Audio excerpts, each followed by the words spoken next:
कि नहीं? तो वो सब चीजें मिलेंगी कहाँ से?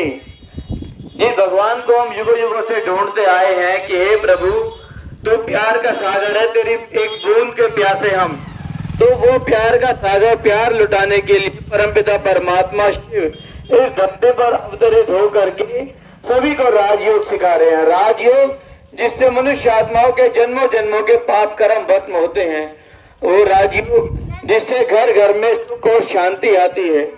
जी हाँ भाइयों बहनों, कहते हैं जिंदगी बीत जाएगी यूं ही, काम काज कुछ खत्म होगा नहीं, परंतु ऐसे समय पर जब स्वयं भगवान भाग्य बांट रहा हो, आंखें बंद कर लेने से सच्चाई छुप नहीं जाती है। इसीलिए गायन है कि हे प्रभु जब तुम भाग्य बांट रहे थे तो मैं कहाँ था, मुझे संदेशा क्यों नहीं मिला? तो भगवान कहता है मैंने तो अपना संदेशा दिया था, अपने बच्चों को भेजा था तुझ तक पैगाम पहुंचाने के लिए, परंतु ये तेरे ऊपर निर्भर करता है, तूने मुझे नहीं पहचाना। क्योंकि परमात्मा जो है गुप्त वेश में आता है। गीता में लिखा हुआ है, मैं पर काया प्रवेश कर प्रकृति को अधीन कर एक साधारण बूढ़े मनुष्य तन का आधार लेता हूँ और आकर के क्या करता हूँ, अनेक धर्मों का विनाश कराए एक सत्य धर्म की स्थापना कराता हूँ। परमात्मा ने अपने गीता में ये वायदे किया था। सुनिए ना सबने गीता। तो आज आप देखोगे कोई भी धर्म अपने मार्ग पर नहीं है, सभी प्राणी धर्म भ्रष्ट कर्म भ्रष्ट हो चुके हैं। पाप भ्रष्टाचार आज चरम सीमा को भी पार कर चुका है। यदा यदा ही धर्म से ग्लानि भवति भारत, जब जब धर्म की अधिक ग्लानि होती है तब तब भगवान को इस धरती पर आना पड़ता है। अभी देखो बहुत सुंदर सी हवा चल रही है। हवा को देखा है किसी ने? माता जी बाबूजी देखा किसी ने हवा को? अब ये कह दो कि हवा तो होती ही नहीं। हवा है, हवा को हम महसूस कर सकते हैं, पर लेकिन इन आंखों से देख नहीं सकते। ऊपर बिजली के तार में करंट जा रहा है, सबको मालूम है, इन आंखों से नहीं दिखाई देता, परंतु हाथ लगाओगे तो महसूस होगा।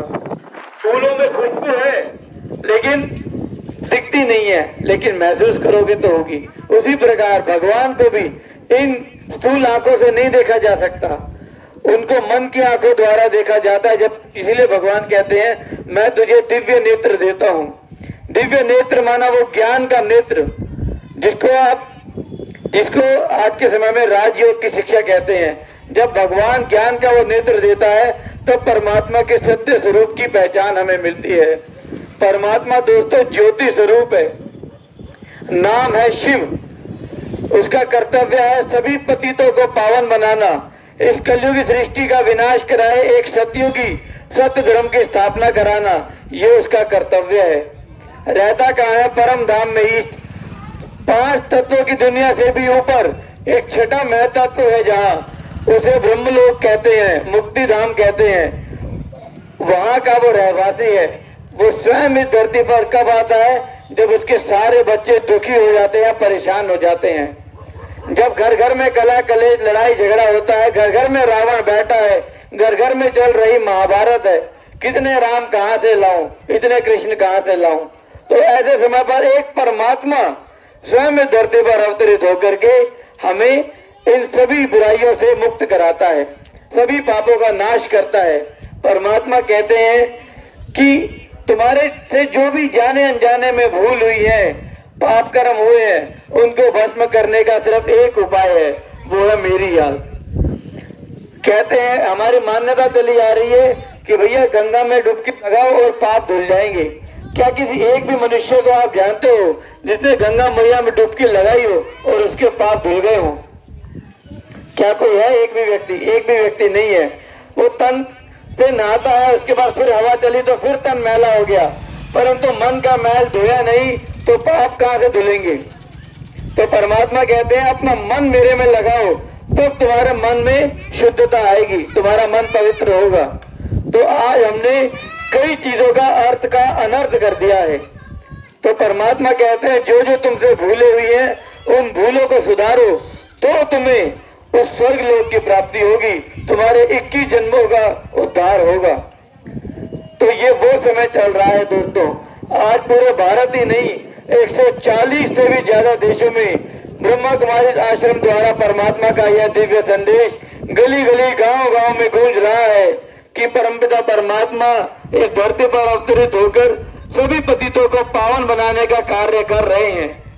तो कोई अंत में ये ना कहे कि हे प्रभु आप आए और हमें बताया नहीं। आपको जो पैम्पलेट मिला है इसमें भी पूरनपुर का एड्रेस डला होगा। हम लोग दिल्ली से चल के आपके यहाँ आए हैं अपनों से मिलने के लिए। हमारे तो क्या पड़ी है, मेरा अपना खुद का बिजनेस है, रियल एस्टेट का, भाई का अपना जॉब है, सब अपना टाइम निकाल करके आपसे मिलने आए हैं ताकि जो हमें प्राप्ति हुई वो आपके साथ भी हम साझा कर सकें।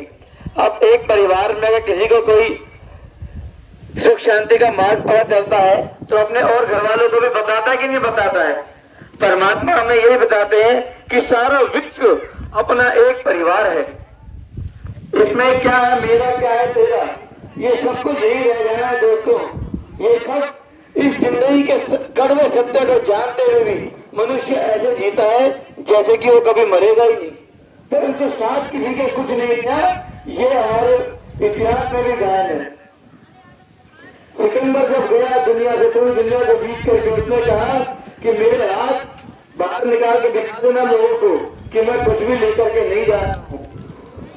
इंसान के साथ जाते हैं तो उसके अच्छे बुरे कर्मों का फल उसके साथ जाता है दोस्तों। बाकी यहाँ के रिश्ते नाते धन संपदा सब यही रह जाता है, परंतु फिर भी मनुष्य आंख बंद करके जीता है। आज आप देखो, एक ये पशु है, ये पशु भी अपनी जिंदगी चैन से जी रहा है, खुश है, परंतु आज मनुष्य का जीवन इस पशु से भी बेकार हो चुका है। उसको सोए शाम की टेंशन लगी पड़ी है, कल के खाने की चिंता लगी पड़ी है। क्या उसको चिंता है? नहीं है। ये अपनी मत जिंदगी जी रहा है। तो सोचो, आज इंसान जिसको कहते हैं वो अपनी दिव्य बुद्धि का मालिक है।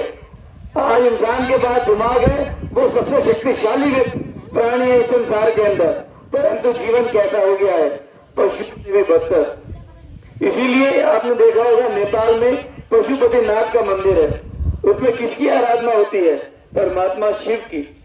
शिव ही वो शक्ति है, शिव ही वो सत्य स्वरूप है परमात्मा का, जो सभी धर्मों में मान्यता प्राप्त है। जिसको परमात्मा ज्योति स्वरूप है, नाम है शिव।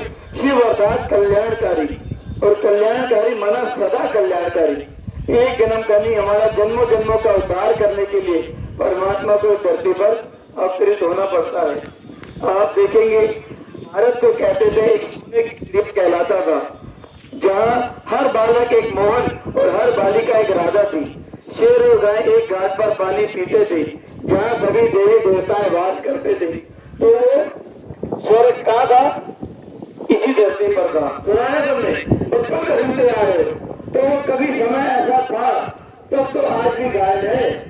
अब वो समय फिर से आने वाला है। जिस प्रकार सुबह के बाद, दोपहर के बाद, शाम के बाद रात होती है, और रात के बाद क्या होता है?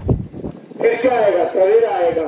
इस चक्र को कोई नहीं रोक सकता। उसी प्रकार सतयुग बीता, त्रेता युग बीता, द्वापर युग बीता, अब कलयुग के अंत का समय चल रहा है, जब आप भ्रष्टाचार अति चरम सीमा को भी पार कर चुका है। आप न्यूज देखते हो कैसे कैसे कर्म हो रहे हैं आज की डेट में, है कि नहीं? इंसान हैवानियत को भी पार कर चुका है। तो इस कलयुग घोर अंधेरी रात के बाद क्या आने वाला है?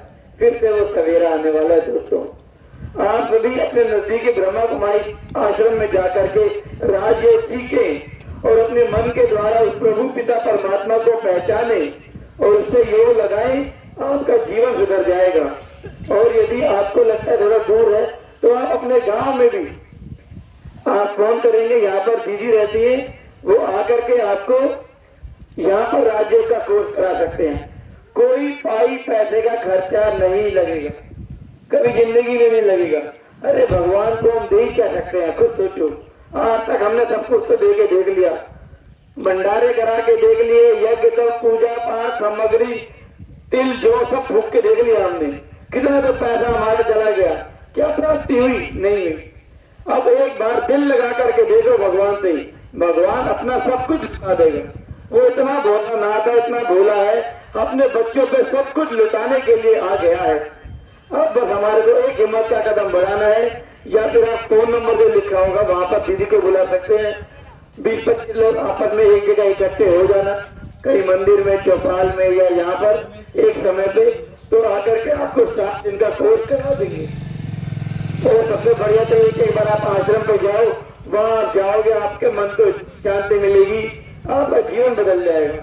5 मिनट के अंदर आपको वहां पर अनुभव हो जाएगा, क्योंकि बाल ब्रह्मचारी लोग वहां पर रहते हैं, भाई बहने रहते हैं वहां पर, जो जिन्होंने अपना पूरा जीवन जो है प्रभु की सेवा में, निस्वार्थ सेवा में अपना समर्पित कर दिया है। ठीक है ना? तो आप सभी का स्वागत है। आप सभी भाई बहन माताएं, हमसे यही अनुरोध है, नजदीकी आश्रम पे आए या फिर आश्रम वालों को यहाँ पर बुलाएं, सत्संग करें। 7 दिन के भागवत भी तो रखते हो ना, उसमें कितना खर्चा होता है, और यहाँ पर तो 2 पैसे का खर्चा भी नहीं है। ठीक है ना? आपको हिम्मत का एक कदम, आपकी भावना होनी चाहिए कि हाँ भाई मुझे भी उस भगवान से मिलना है जिसको युगों युगों से पुकारा।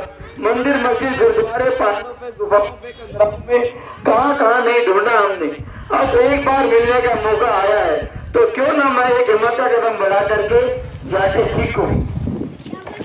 आपके मुख में अगर मैं मिश्री के 4 दाने डाल दूं, कैसा महसूस होगा? मीठा महसूस होगा कि नहीं होगा? उसके बाद 1 लाख लोग, 1 करोड़ लोग सामने खड़े हो जाएंगे, कहेंगे नहीं भाई मिश्री कड़वी होती है। आप नहीं मानोगे, क्यों? क्योंकि आपने अनुभव कर लिया। उसी आधार पे हमने भी परमात्मा के प्यार को, उसकी शक्तियों को महसूस किया है। उसी के आधार पर हम आपको बता रहे हैं दोस्तों कि परमात्मा अब उस प्यार का सागर आ चुका है। एक बार आप आश्रम पे आएंगे, ये सारी बीमारियां, बुराइयां, बीड़ी, पान, गुटखा, शराब, ये सारी चीजें भी धीरे धीरे अपने आप जीवन से ऐसे विदाई लेगी जैसे कि आपने कभी इसका सेवन किया ही ना हो। सारी चीजों की दवाई एक राज्य सीखो आकर के मेरे भाई। ठीक है बाबू जी, तो आपने इतना सुना उसके लिए बहुत बहुत धन्यवाद। आपके अपने आए थे अपनों को एक संदेश देने के लिए, लेकिन हमारा अपना कोई स्वार्थ नहीं है। मेरे पास भगवान ने सब कुछ दिया है, गाड़ी है, माँ खुश है, बिजनेस है, सब कुछ है, परंतु आया किसके लिए हूँ? आप लोगों के लिए, ताकि आपकी दुआएं मिले, आशीर्वाद मिले, वही साथ जाएगा।